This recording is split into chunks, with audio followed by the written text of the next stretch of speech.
be with you. There you go. There we go. All right, Coach, who do we have with us here tonight? All right, this is Mr. Lee's daughter. Tell him your name. Addison.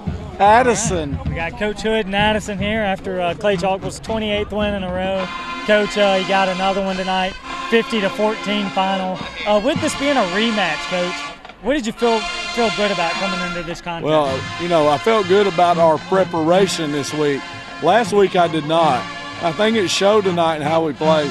The kids exceeded my expectations tonight because Minor had been on such a great roll. They have such great players. George Bates doing a great job out here. This is part of the process for us. We've been here before, so we don't get overly emotional, and we don't waste that energy. So they came out and played intense without burning all that emotional energy. Absolutely. Coach, tonight, defensively, guys were able to come up with a lot of big plays for you, create a lot of turnovers. How big was that in this win tonight? Oh, that was huge, man. We need that confidence. You know, I told them today, I said, look, you take away 2 games from our year, you're giving up less than 9 points a game. I said, so these games happen, so just get over it, and let's go out there and do our job and just see how it goes. Coach, moving forward, it looks like it'll be Addison Austin. really likes to press on my face. She really does. She really does. Looks like it'll be on, Austin. Come on, Blakely. In the semifinals, Coach. Like you said, your team's been there before. They've been in the big games. Yeah. How do you feel about this team's focus right now? Well, moving forward? I'm happy to see my friend Jeremy Perkins. He's done an outstanding job at Austin. Really got that program on the move. I hadn't looked at them enough to know. I hear they're the best team up there, so we're just excited to have this opportunity. You know, win or lose, I love my kids. I tell them that all the time. So this is all gravy right now, dude. Thanks a lot, Coach. Congratulations. All right, say bye, guys. Bye. Absolutely. We got the Holloway twins here tonight. First off, can you just give me your name first? Oh, Mari Holloway. Armani Holloway. All right. Guys, defense was huge tonight. You guys were able to force a lot of turnovers. Was that a big key coming into this game? Had you guys been working on that? We've been working on it all week. We had to do better what we had to do last week, and we just did. How do you feel like those turnovers were kind of able to help the momentum in this game as far as setting your offense up and, leading the way to 50 points? Well, it gave us a lot of momentum, getting the ball to our offense, doing what they do best, which is scoring. Absolutely, guys. Can you just tell me what you saw in your interception? You had a big interception in this game. Looked like I was on a tip pass. Your brother here might have got his hand on it. Just tell me about that play a little bit. Yeah, I was running over there, and he had tipped it, and I had caught it, and I was just running down the sideline just trying to score. You almost got to the end zone, man. Did you think you were going to get there for a second? Yeah, I did for a second. How do you guys feel moving on, going to the semifinals now? What's this team's focus right now, just moving forward?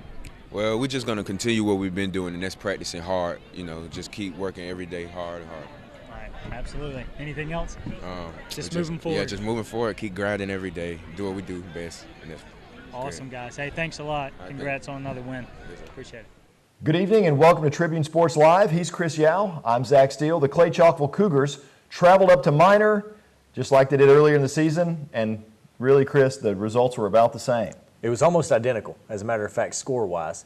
Clay Chalkville took advantage early, took advantage of every minor mistake, and absolutely put together a fantastic ball game from start to finish and dominated the third round of the playoffs.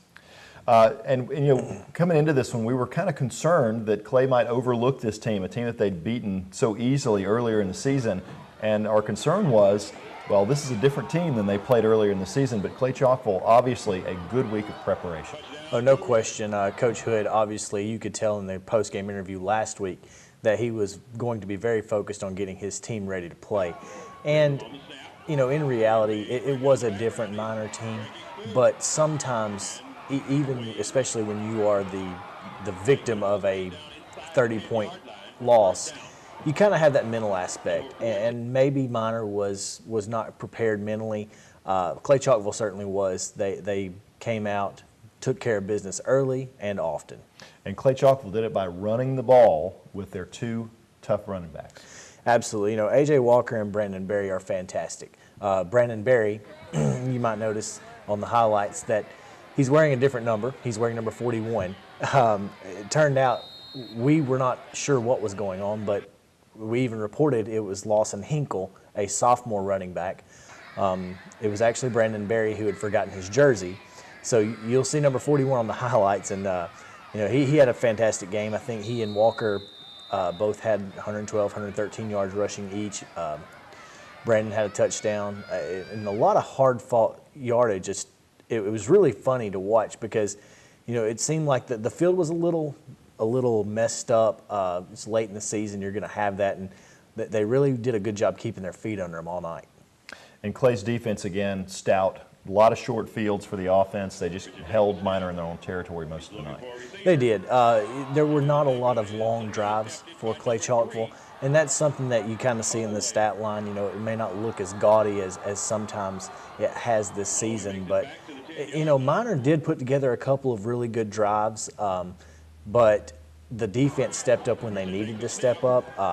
You know, one time in the first half that, you know, it was something that you didn't expect, you know, for Minor to be able to convert on 3rd and longs, and they converted one really 3rd and long that I was very impressed with. Of course, it was, you know, nothing the defense did. It was just a really good play by the quarterback to keep it alive, and their wide receivers stayed open. But other than 1 or 2 plays here or there, well, Clay Chalkville's defense really was fantastic. And you mentioned, you know, because of the short field, the numbers look a little skewed. Ty Pigram, 11 of 20 for 110 yards in the air with a couple of touchdowns. He had 95 yards rushing. Again, not numbers like he had last week against Homewood, but, you know, if you're not having to drive the ball the length of the field, it makes a big difference. Absolutely. You know, short fields make the stat lines maybe not look so great, but it doesn't really matter in the end. It matters what's on the scoreboard, not in the stat line. And Ty has had a fantastic year. He had a fantastic game. It also, you know, if you want to get into it, the field conditions are not field turf like you have at Clay Chalkville, so that's a little bit different as well. You know, you're playing on a natural surface.